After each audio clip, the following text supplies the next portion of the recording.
গ্রামের এক কোণে ছিল পরিত্যক্ত একটি পুরনো বাড়ি। সবাই বলতো ওই বাড়িটায় রাতে নাকি কেউ হাঁটাহাঁটি করে।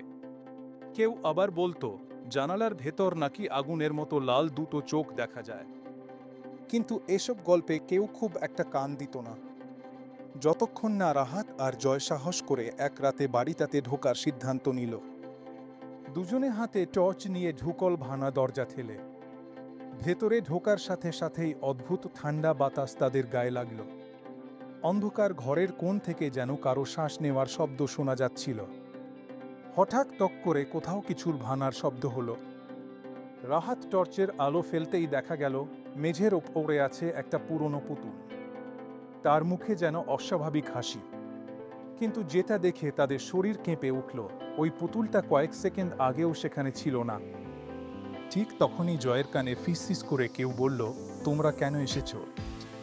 দুজনেই পিছন ফিরে তাকালো, কেউ নেই। ফিস ফিস আওয়াজ আবার শোনা গেল, এবার আরও কাছে, যেখানে আমার ঘুম ভাঙে। সেখান থেকেই কেউ ফিরে যায় না। হঠাৎ দরজা জোরে বন্ধ হয়ে গেল। টর্চ নিভে গেল। অন্ধকারে তারা শুধু শুনল পুতুলটার ছোট্ট পায়ের শব্দ, ধীরে ধীরে তাদের দিকেই এগিয়ে আসছে।